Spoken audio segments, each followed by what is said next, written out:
ऐसा ऐसी कौन सी बात है जहां पर बॉस को सबसे ज्यादा गुस्सा आता है और सबको ध्यान। क्योंकि हम सबको एक किताब देते हैं तो वहां से भी गायें आती है तो एक तैयार देते हैं। 2150 डॉक्टर कंपाउंडर हमने अब तक तैयार कर दिए और तो 1 रुपए के अंदर ऐसी लगा हुआ सुंदर स्वाप।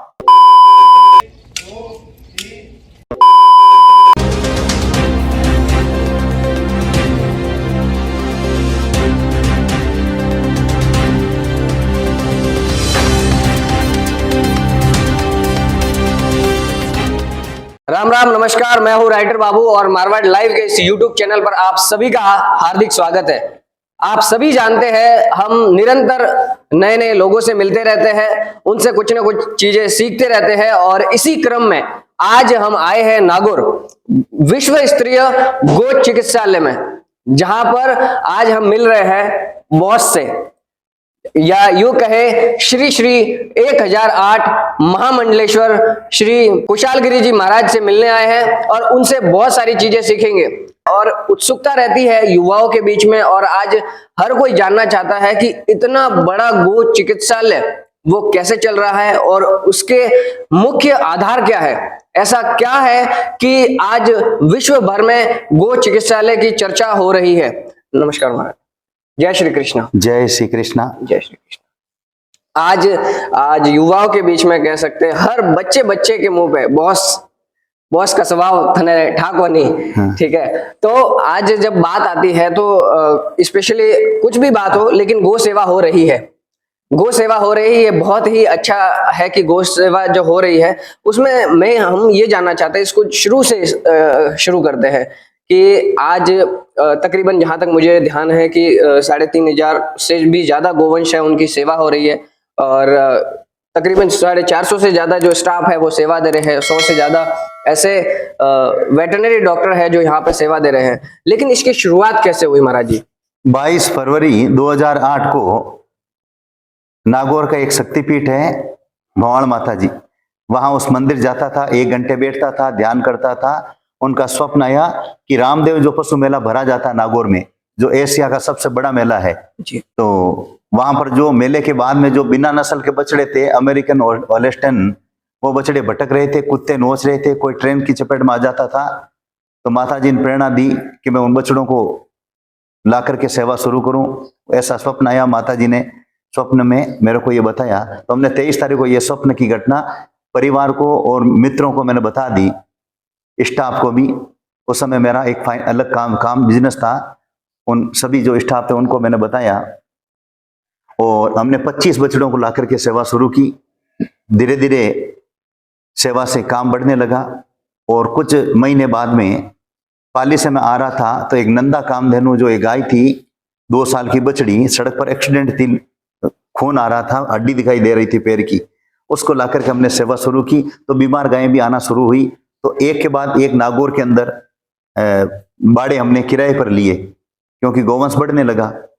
तो फिर समय ऐसा आया कि किसी ने कहा हमारा बाड़ा खाली करो, ऐसे समस्या आने लगी। तो मैंने प्रतिज्ञा ली, जब तक गायों के लिए स्थायी जमीन की व्यवस्था नहीं करता तब तक मैं अन्न ग्रहण नहीं करूंगा।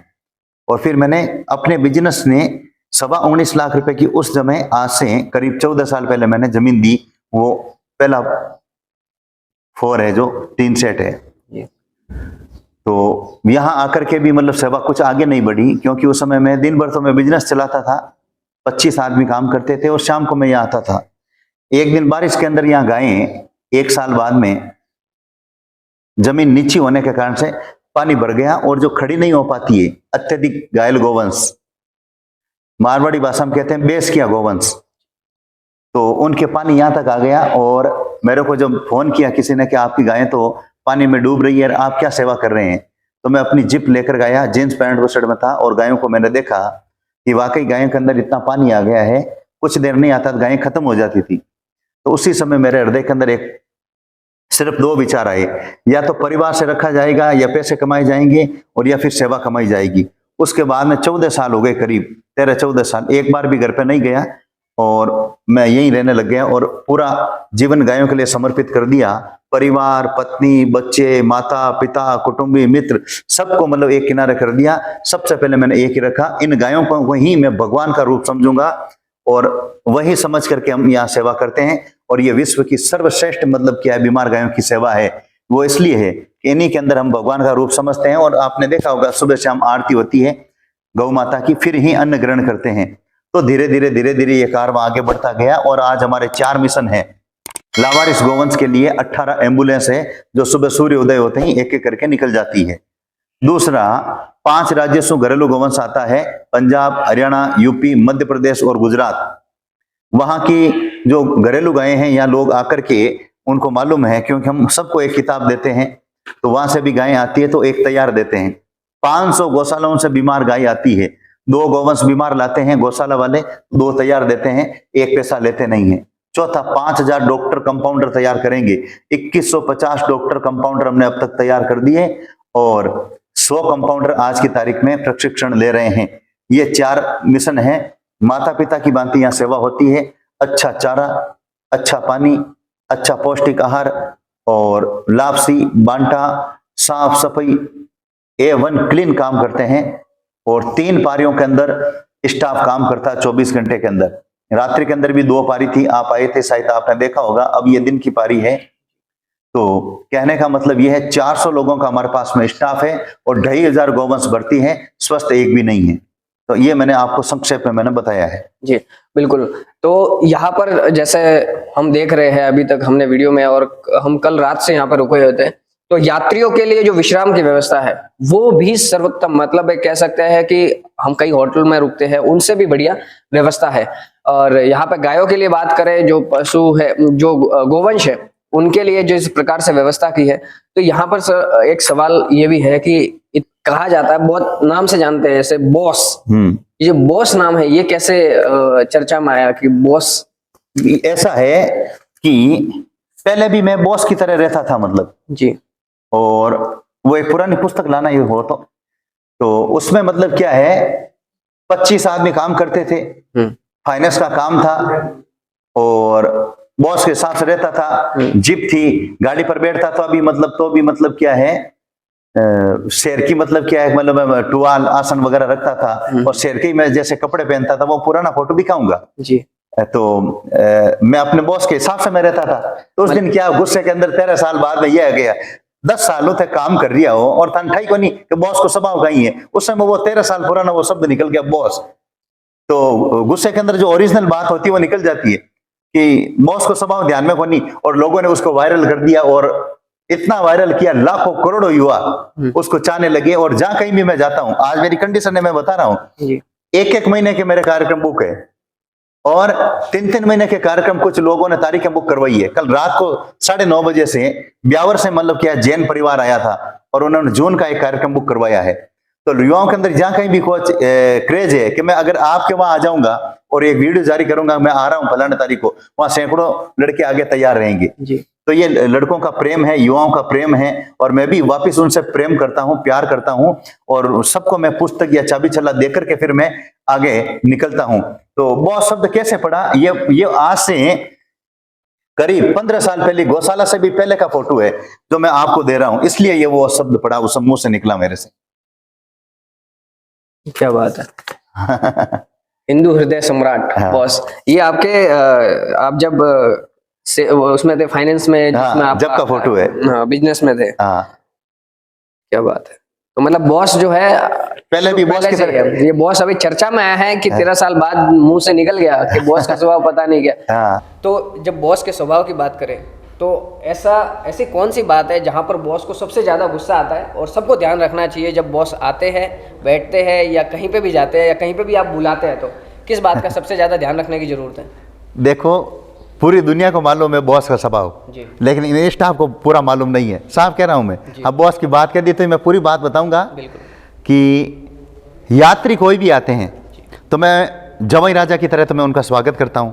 और आपने आपको भी देखा होगा सबके तिलक वगैरह, और दूसरा पानी चाय का पूछना, और उनके अंदर भगवान का रूप देखा हूँ। और मैंने आपको आराम से अपने पास भी बिठाया है, ऐसा नहीं है कि नहीं कोई नीचे बिठाते हैं, दूर रख बिठाते हैं, वैसे भी बात नहीं है। और रास्ते में भी कहीं जाता हूँ मैं सेवा का काम करता हूँ, सड़क पर कंकर भी है तो मैं उठाता हूँ और मैं झाड़ू भी निकालता हूँ, ऐसी बात नहीं है। लेकिन मुझे गुस्सा कहाँ आता है वो मैं बताता हूँ कि सबसे पहले तो कोई भी कार्यक्रम होता है तो मैं इनको पहले लिखित में देता हूँ कि भाई आपको ये जिम्मेदारी है, पहली बात। फिर दूसरी बात मैं इनको प्यार से समझाता हूँ। फिर गड़बड़ कहाँ होती है, वो मेरे पास में एक सिस्टम है कि रेलवे फाटक की एक नौकरी होती है।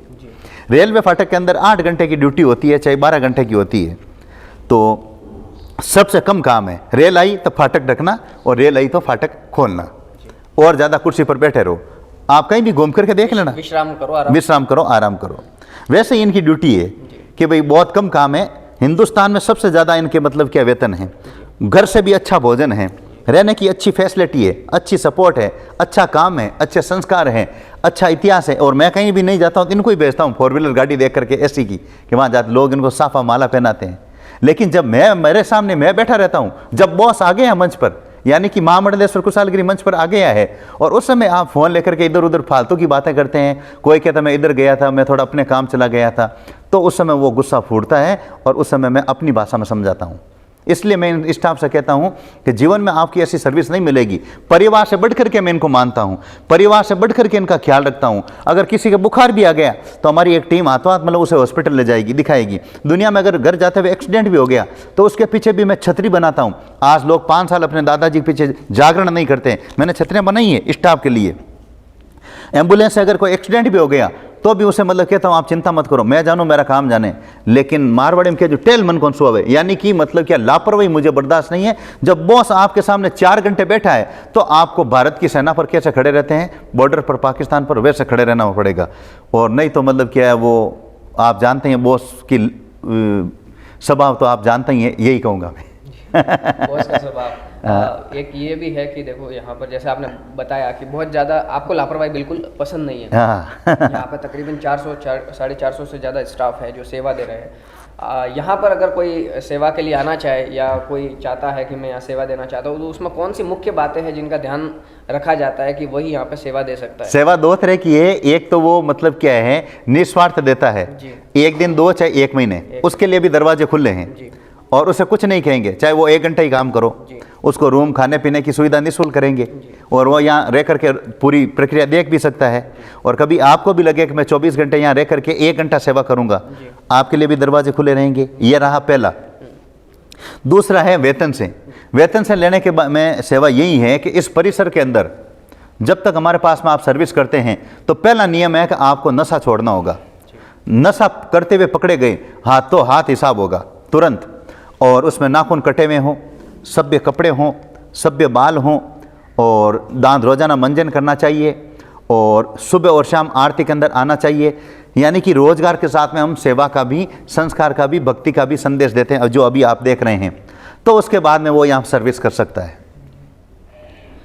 और बॉस इसको किस तरह से देखते हैं कि यहाँ पर आप मतलब सेवा चल रही है, जितना बंद पड़ता है वो कर रहे हैं, लेकिन यहाँ में बात आती है कि वीडियो के माध्यम से ज़्यादा लोगों तक बात जाए, तो जो गोवंश है आज जो तकलीफ़ में देख रहे हैं या लावारिस है, घुमंतु गोवंश हो रहा है, लोग खुद जो अपने गोवंश को ध्यान नहीं रख रहे, उसके पीछे क्या मुख्य कारण है कि आज जिसमें 33 कोटि देवी देवता की बात करते हैं, 33 कोटि देवी देवता वास करते हैं, 33 कोटि देवी देवता वास कर रहे हैं, लेकिन उसको उनका भी ध्यान नहीं रख पा रहे।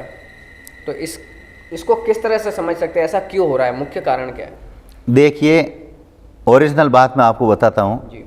कोई क्या है कि मिलावटी बात करते हैं, मैं मिलावटी बात नहीं करता हूँ, गुस्सा करूँगा सबके सामने करूँगा। कई संत मेरे को देखा, कई संत गालियाँ निकालते हैं लेकिन वो मंच पर नहीं निकालते हैं, आश्रमों के अंदर निकालते हैं, और मैं बता भी सकता हूँ, वीडियो भी दिखा सकता हूँ। लेकिन मैं एक साफ दिल का आदमी हूँ, कहता हूँ सबके सामने कहता हूँ, प्यार करता हूँ स्टाफ से तो सबके सामने करता हूँ, लाड रखता हूँ, बच्चे की तरह रखता हूँ। जैसे ये गायों का आपने बात कही है कि सोशल मीडिया के माध्यम से और कथाओं के माध्यम से, संतों के और बुद्धिजीवों के प्रवचनों से लोगों के अंदर एक जागरूकता आई कि गायों की सेवा करनी चाहिए। पहले लोगों को इतना मतलब क्या है कि जानकारी नहीं थी।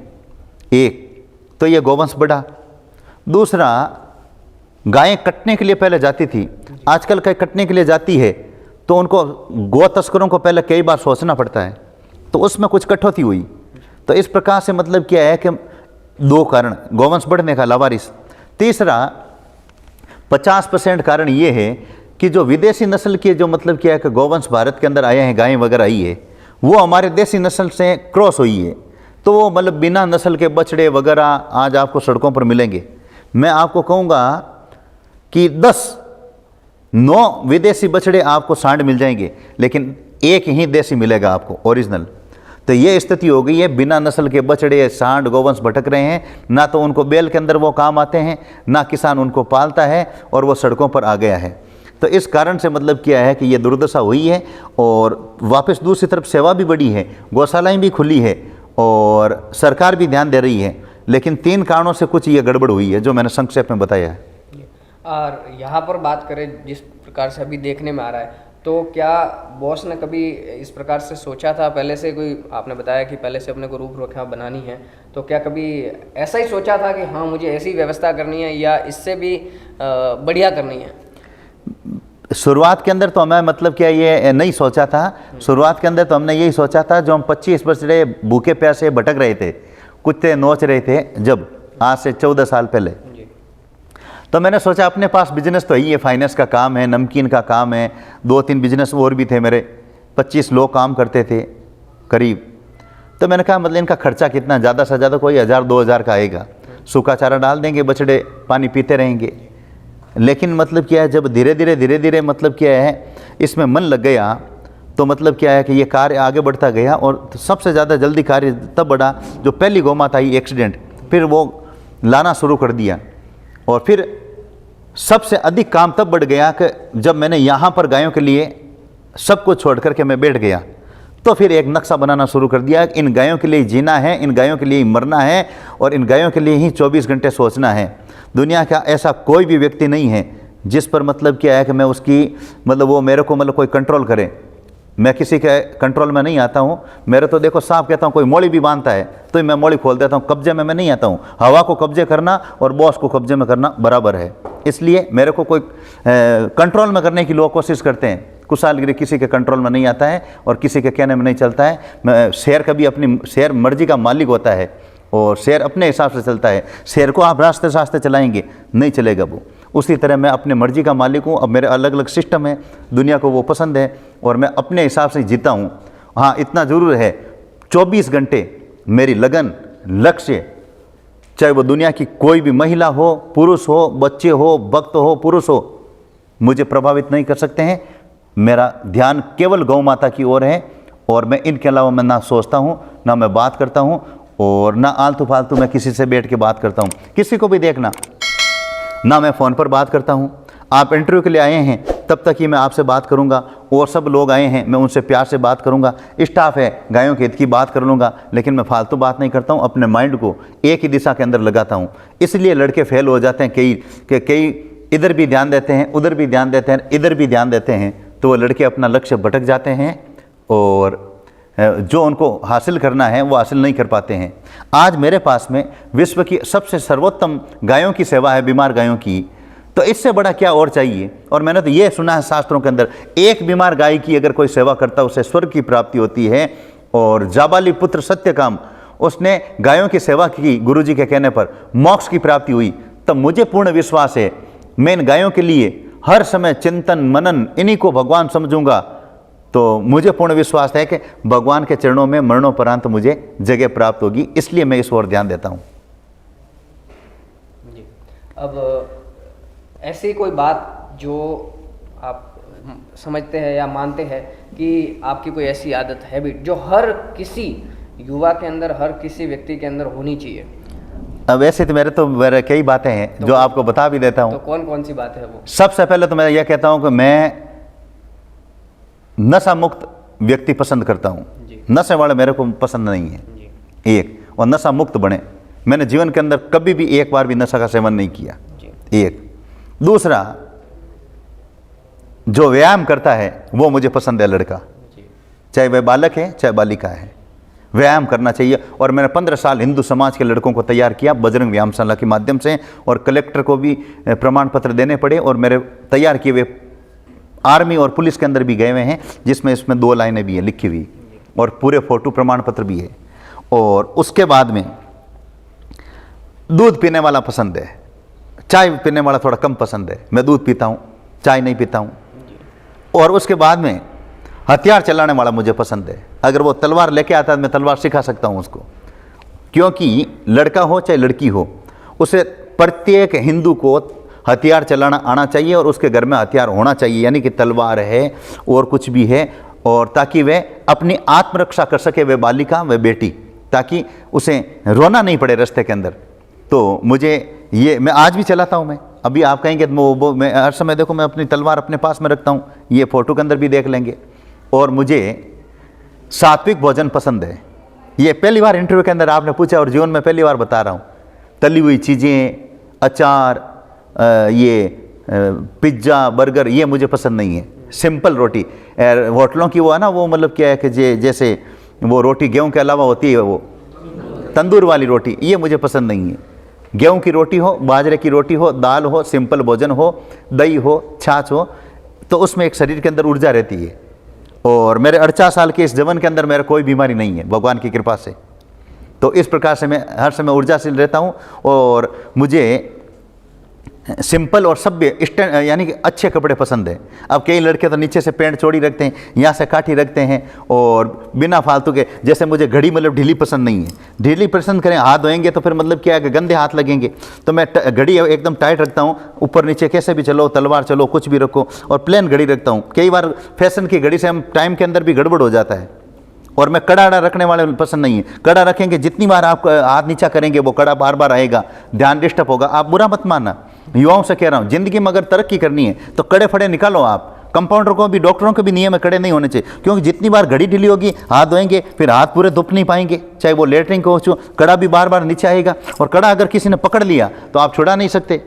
और बाल जो है बड़े नहीं होने चाहिए मेरे। आप इस फोटो के अंदर आप देखना चाहिए कि इस फोटो के अंदर बाल छोटे हैं। अगर लड़ी होगी, बाल अगर किसी ने पकड़ लिया तो आप छुड़ा ही नहीं पाएंगे, वो तो मुक्के ही मुक्के मारेगा।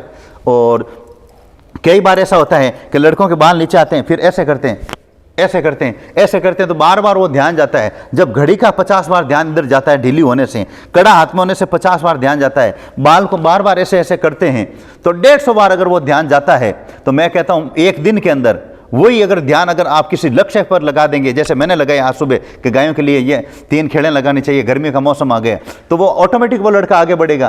काम ऐसा करो, शरीर में जो कोई भी कपड़े बार बार करने की जरूरत ही नहीं है। नहीं तो कई बार तो पहले शॉर्ट तो कपड़ा पहनते हैं, फिर उनको नीचे खींचते हैं। तो मेरे कहने का मतलब है कि अगर जीवन के अंदर आगे बढ़ना है तो आपको ये छोटी छोटी चीज़ें परेशानी नहीं करे, इसलिए। और हमेशा मतलब क्या है कि एक चीज़ देखना, मेरे कहीं भी किसी भी फोटो के अंदर आपको, चाहे वह पुराना भी आपको फोटो हो, उसमें पेन नज़र आएगा। पेन अपने पास में रखता हूँ मैं, और उस हिसाब से मैं अपने पास में मतलब क्या है, ये पीली स्लिप भी रखता हूँ। तो हाथों हाथ कहीं भी कोई भी चीज़ होती है मैं हाथों हाथ लिख लेता हूँ। और मैं कहीं भी होटल के अंदर रुकता हूँ, कोई भी यात्रा के दौरान, और या मेरे रूम के अंदर, तो सफ़ेद पेपर रखता हूँ मैं A4 के, और पेन रखता हूँ। जो ही मुझे रात को सोते सोते, दिन को, कहीं भी सुबह कोई काम आता है, तो आज की दिनचर्या का मैं एक पाना पेपर बताता हूँ, जो मैंने इतने पॉइंट लिखे हैं, जो फोटोकॉपी कर करके ये काम करते हैं। ये आज की डिटेल है, ये देखिए आप, ये तारीख है 25/3, और ये मेरी राइटिंग है, और 14 पॉइंट मैंने लिख के दे दिए हैं कि आपको। तो इसी प्रकार आप अपने बिजनेस के बारे में, परिवार के बारे में जो कोई भी पॉइंट है उसे लिखें। 365 दिन मैं लिखता हूँ। और मुझे अगर कोई कहता है कि कुशाल गिरी जी, मैं आपको 1 लाख रुपए रोज़ देने के लिए तैयार हूँ, कोई बिजनेसमैन, मुझे आपसे 1 घंटा बात करनी है, मैं उस 1 लाख रुपए को ठोकर मारता हूँ। एक दूसरा, अगर कोई लेडीज़ कहती है, कोई लड़की कहती है कि मैं आपसे मतलब रोजाना 15 मिनट बात करूँगी, मैं उसे कहूँगा आप मेरे दुश्मन है क्या, 1 सेकंड बात नहीं करूँगा, काम की बात करो आप, केवल फ़ोन पर बात नहीं करता हूँ। इसलिए मैं लड़कों से निवेदन करूँगा, जो 6-6 घंटे फ़ोन पर आप अगर निकालते हैं तो उसकी जगह 2 घंटे निकालें, और बाकी अपने पढ़ाई के अंदर, अपने बिजनेस के अंदर और आगे बढ़ने के लिए लगाएं। एक दिन आपको दुनिया नमन करेगी, दुनिया लोहा मानेगी, और आप उन्नति करेंगे। ये चीज़ें मैंने आपको बताई है। तो ये है बॉस का स्वभाव। मतलब आप समझ सकते हैं, कई लोगों के मन में जो जिज्ञासा रहती है कि यार बॉस बहुत संवेदनशील है गायों के लिए, गौ माता के लिए, लेकिन वैसे बहुत ज़्यादा कह सकते हैं स्ट्रिक्ट है, बहुत ठोस कदम उठाने वाले हैं। और जो छोटी चीज़ें बताई, भले वो घड़ी से लेकर हो, बाल से लेकर हो, कपड़े पहनने के स्टाइल से लेकर हो, इन सारी चीज़ों में यही देखने को मिलता है कि हमें लक्ष्य की तरफ जब आगे बढ़ना है तो उसके लिए ये जो छोटे छोटे बाधाएं हैं, इनसे हमें दूर रहना पड़ेगा। अब एक आखिरी सवाल है, ज़्यादा लंबा नहीं वीडियो को लेंगे। आखिरी सवाल ये है कि जब बॉस का स्वभाव जो उग्र है, ये क्या बचपन से ही है और कोई ऐसा वाकया जहाँ जो बहुत यादगार हो आपके बचपन का, जिसमें हम कुछ ऐसी बात जिसको लेकर बॉस आज भी जिसे याद करते हैं? देखो, ये तो बचपन से ही गुस्सा है, जन्म से ही। जी। और मेरे परिवार ने, मेरे पिताजी ने और स्टाफ ने कई बार कोशिश कर ली कि मुझे रोकने की। जब गुस्सा आता ना, दुनिया की कोई हस्ती नहीं है मुझे रोक सके, साफ कहता हूँ। और आप वीडियो के अंदर इसको लेना जी। और उस तेजी के अंदर कोई बीच में आता है, समझ लेना मतलब क्या है, आप उसकी खैर नहीं, यही कहूँगा मैं। तो उड़ता हुआ तीर गले में नहीं लें। और क्योंकि अलग अलग ऋषि मुनियों के अंदर मतलब क्या है, दुर्वासा ऋषि थे, सुना होगा आपने।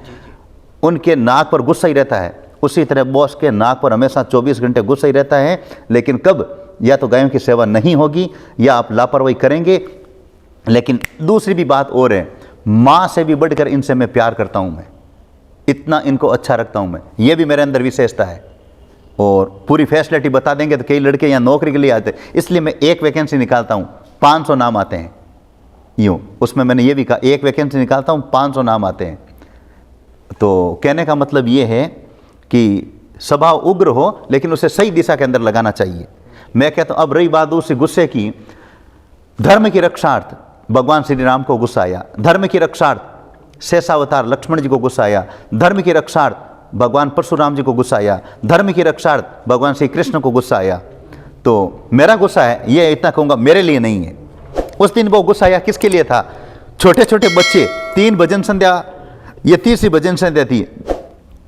छोटे छोटे जो बच्चे थे, 10 साल के, 12 साल के बालक बालिकाएं, उनका मतलब क्या है कि मतलब क्या है, 3.5 घंटे की भजन संध्या थी और 100 कलाकार आ गए थे। और सबसे पहला ही कलाकार अगर मान लो 2 भजन लेता है, बड़ा कलाकार, तो उसे न्याय नहीं कहते हैं। इसलिए मैं न्यायपूर्वक चलता हूँ। और हमने 3 बार ये स्लिप भेजी थी उस समय, तो भी वो नहीं रुका। फिर श्रवण सेन ने पैर पकड़े थे, फिर भी नहीं रुका। तो मैंने कहा मतलब क्या है, गिवार को गिवार की भाषा में समझाना चाहिए, ऐसे नहीं समझते हैं। तो यही मतलब क्या है कि वो वहाँ हुआ था सरनऊ के अंदर, सांचौर के अंदर। सबसे पहले तो मैं स्टेज पर आया था और 2.5 घंटे तक वहाँ बैठा रहा। फिर ऐसे 3 बार स्लिप भेजी कि भाई मेरे को भी तो 10 मिनट दो बोलने के लिए। जब उनके मन में क्या था कि बॉस उठ जाने के बाद में लड़के निकल जाएंगे, भीड़, उनके ये स्वार्थ था जो बाद में हमने पता किया, उन्होंने ये बताया था, हमने आपको इसलिए नहीं दिया माइक कि आप बोलने के बाद में निकल जाएंगे तो फिर ये भजन संध्या के अंदर भीड़ निकल जाएगी। तो फिर मैं वहाँ से उठ करके निकल गया। तो मैं कहीं भी जाता हूँ, मैं अब 2 बार कह देता हूँ आप बोलने का मौका दें, नहीं तो मैं निकल जाता हूँ और चुपचाप निकल जाता हूँ। मैं तो साफ कहता हूँ, मैं 24 घंटे में एक बार गुस्सा आता है जहाँ ये लापरवाही करते हैं, ताकि अगली बार काम में सुधार हो। और मैं यही भी कहता हूँ कि आप कहते हैं मेरे को गुस्सा आता है, महाभारत प्रथम खंड और प्रथम अध्याय के अंदर आप देखना, ऋषि थे अयोध्योम्य और आरुणि, उपमन्यु, इनके मतलब क्या, ऋषि अयोध्योम्य ने, इनके पास में 3 शिष्य थे, आरुणि, उपमन्यु और वेद, और उनके गुरु थे ऋषि अयोध्योम्य। उनके नियम मेरे जैसे कड़क थे, लेकिन उनके तीनों शिष्य आज भी शास्त्रों के अंदर उनका नाम चल रहा है, आरुणि का, उपमन्यु का और वेद का। और उनको भगवान ने भी आकर के दर्शन दिए थे उन शिष्यों को। इसलिए मैं तो उन अयोध्योम्य ऋषि के जैसा हूँ, मेरे नियम कड़क हैं, लेकिन मेरे जो ये कमांडो हैं, ये कहने का मतलब है मेरे ये जांबाज कार्यकर्ता हैं, मैं इनके ऊपर गुस्सा कर सकता हूँ, लेकिन दुनिया का अगर कोई दूसरा व्यक्ति इनके ऊपर गुस्सा करता है, किसी भी सूरत में मुझे बर्दाश्त नहीं है। हाँ, तो इतना इनका मैं ख्याल रखता हूँ। तो तब इनका मतलब क्या, जगह जगह इनका नाम है और खूब इनके सुख दुख में साथ में रहता हूँ। तो मैं तो कहता हूँ प्रत्येक व्यक्ति को गुस्सा करना चाहिए, लेकिन धर्म की रक्षार्थ, सेवा के हितार्थ और भलाई के हितार्थ। यहाँ पर जितने भी आपके कमांडो, जैसे आपने बताया, स्टाफ है, बिल्कुल, उनको कोई स्पेशल ट्रेनिंग मिल रही है? हाँ, मिलती है, या उनको भी जैसे आपने दिनचर्या बताई वो दिनचर्या का पालन करवाया जाता है? मैं तो इनको सब ट्रेनिंग देता हूँ जो एक गुरुकुल के अंदर ऋषि मुनि देते हैं। जैसे सबसे पहले तो रोजगार देते हैं, तो रोजगार के अलावा इनको यह कहता हूँ नशा मुक्त बने, नाखून कटे हुए हों, सभ्य कपड़े पहने और कड़ा खोल करके काम करें और दूध पिए, नशा मुक्त बने। ये हुआ एक। अब रही बात ट्रेनिंग की, एक में सामने जो बालिका बैठी है, इनको भी आप 2 तलवार ले राजा, ये भी इनको मैंने तलवार चलाना सिखाया है, श्रवण सेन को सिखाया है, इनको लाठी सिखाया है। तो मैंने इनको आत्मरक्षा के जो है आइटम इनको मैंने सिखाए हैं, यानी कि हथियार चलाना सिखाना है, लकड़ी हो चाहे कुछ भी हो। मैंने इनको सिखाया है। ट्रेनिंग की बात करें तो मेरे ये सारे जो कार्यकर्ता है, झाड़ू निकालने से लेकर के बड़े से बड़े मतलब कि मंच पर प्रवचन देना, सब काम ऑलरेडी कर देते हैं। इनको आप कहेंगे और या मेरे को बोलेंगे रोटी बनाना है तो हम फलके बैठ करके रोटी बना करके, अच्छी सब्जी पकवान बना करके हम बना लेते हैं। सब ऑटोमेटिक हम सब सारा काम कर लेते हैं। जिस प्रकार एक माँ अपनी बेटी को सारा काम घर का सिखाती है, एक पिता अपने परिवार को बिजनेस करने के लिए सारी शिक्षा देता है, और वही हॉस्टल आज के समय के अंदर अच्छा है, जिस हॉस्टल के नियम कड़क हों, अनुशासन कड़क हों और पढ़ाई के अंदर लड़के अच्छे नंबर लेकर आते हैं, तो 1-1 लाख रुपए की 2-2 लाख रुपए की फीस देकर के लड़कों को उस हॉस्टलों के अंदर पढ़ाते हैं, विद्यालयों के अंदर।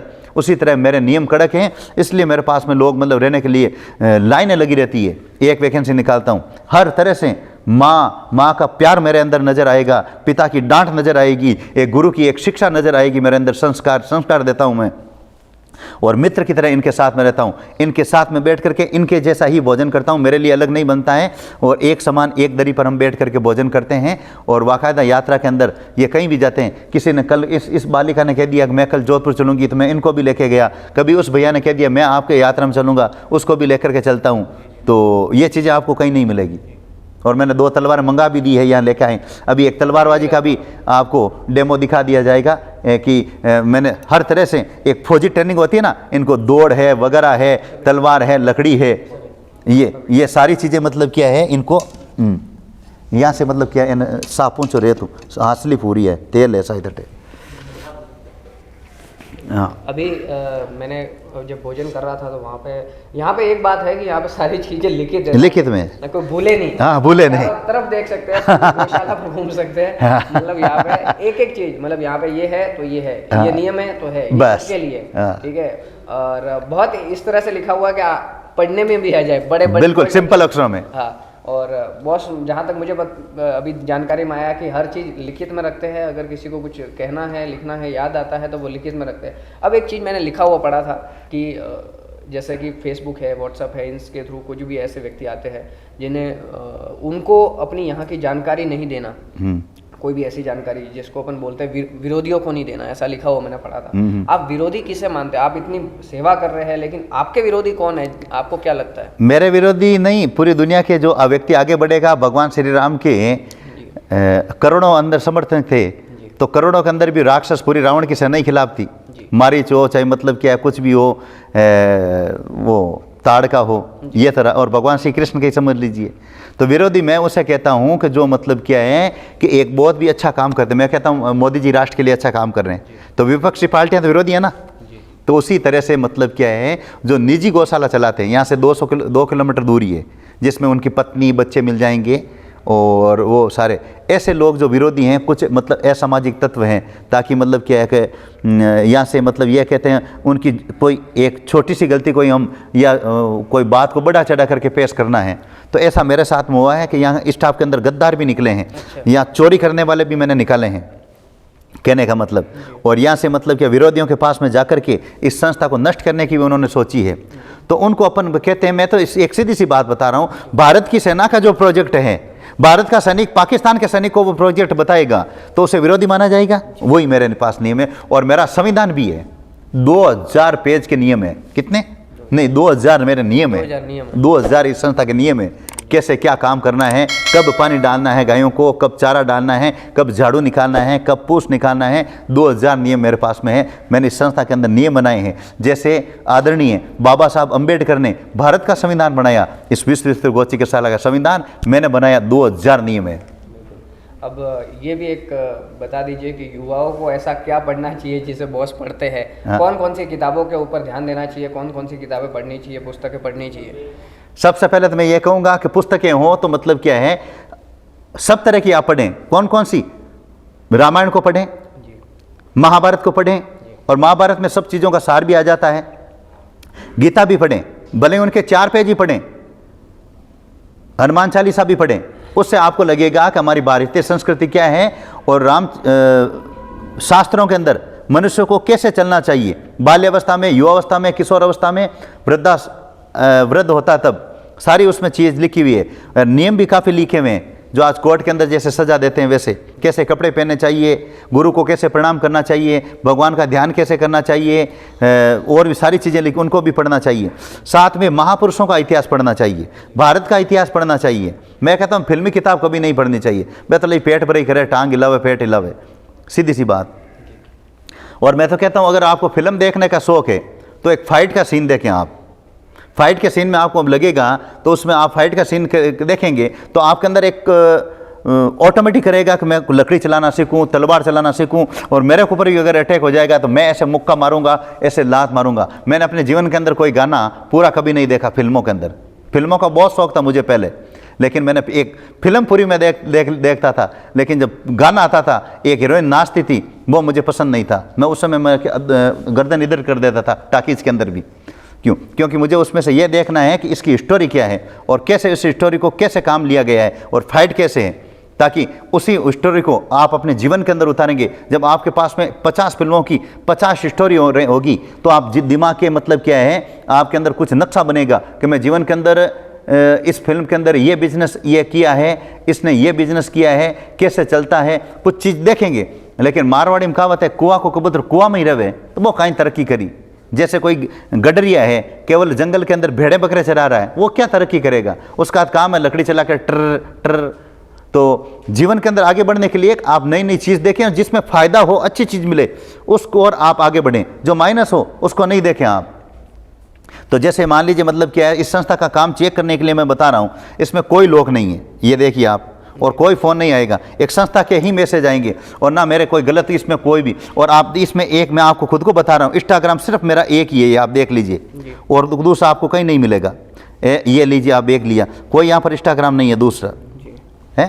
तो फालतू की आप चीज़ इसमें नहीं देखें, केवल इसके अंदर मेरा ही इंस्टाग्राम है, दूसरों का इंस्टाग्राम ना मैं देखता हूं, ना मुझे ज़रूरत है। यूट्यूब पर केवल कोई मेरे जो वीडियो हैं हमारे कथा के लाइव है वही देखें। तो यों से निवेदन करूंगा, आप इस समय आप आगे नहीं बढ़ेंगे। मैंने अपना एक बताया है, और ये फ़ोन कोई भी रख सकते हैं, कहीं भी चेक करो, मुझे कोई दिक्कत नहीं है, मेरा इसमें काम है केवल। इसलिए लड़के मतलब क्या है, लक्ष्य से भटक जाते हैं, फिर बाद में वो पछताते हैं, फिर मतलब बुढ़ापा उनका खराब होता है। और फिर एक सीधी बात बता ही देता हूँ, बुढ़ापे के अंदर फिर आप लोगों के अंदर क्या होगा। और कुछ लोगों को मैं देखता हूँ, गाड़ियों से निकलता हूँ गाँवों के अंदर या शहर के अंदर, गली के बाहर में 70-75 साल के वृद्ध कुत्ते की तरह चबूतरी पर बैठे रहेंगे और घर की रुखाली करेंगे। मैं 75 साल का होऊंगा, मैं बाहर चौंतरी पर नहीं बैठूंगा, मैं मेरे अपने माइंड से कोई भी काम को चलाऊंगा। हाथ काम नहीं किया, शरीर काम नहीं किया, माइंड तो काम कर ही रहा है। तो इसलिए मैं उन बुजुर्ग लोगों से भी निवेदन करूंगा, आपने अपने व्यवस्था का समय पर ध्यान नहीं रखा पूरा। और फिर वो मतलब क्या है कि उनकी बहू होती है, वो कहते था ले डोकरा खा ले खानो, मुझे ये चीज़ पसंद नहीं है। हाँ, और मेरे शुरू से ही बचपन में था, मैं बूढ़ा हो जाऊंगा और मुझे ऐसा थाली फेंक दे, मुझे बर्दाश्त नहीं है। हाँ, तो इसलिए मतलब क्या है, आज काबिलियत इतनी बढ़ाओ कि लोगों को आपको हराने के लिए कोशिश नहीं, साजिश करनी पड़े। बाज की तरह अगर आपको उड़ना है युवाओं, तो कबूतरों का साथ छोड़ना होगा, और दुष्टों को और कांटों को एकमात्र या तो उनसे दूर रहें और या उनको पैर से कुचल दें। मैं तो अपने हिसाब से, और मर्द बनकर के जियो, मर्द बनकर के मोरो, डर के आगे जीत है, और जो डर गया सो मर गया। तो इसलिए मतलब क्या है, मेरे तो ऐसे बहुत सारे कई डायलॉग है, भीख मांगने से बेहतर है ताकतवर बनकर के अपना हक छीन लो। मैंने अपने जीवन के अंदर एक पैसा कभी किसी का नहीं खाया, और 1 इंच नहीं जमीन दाबी, और ना मेरा नाम कोई प्लॉट, आश्रम, बैंक में कोई अकाउंट है, ना मेरे साइन चलते हैं। लेकिन मेरी ज़मीन पर अगर मान लो कोई दाबने की कोशिश करता है, या तो वो नहीं और या मैं नहीं। यूँ कहूँ, अन्याय करना नहीं है, लेकिन अन्याय को सहन भी नहीं करना है।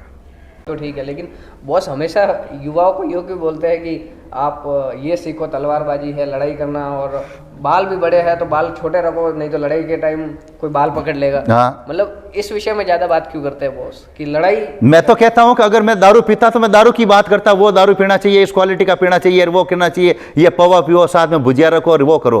तो जो जिस लेवल का होगा वो उसी तरह की बात करेगा। मेरे माइंड के अंदर यही रहता हमेशा ही।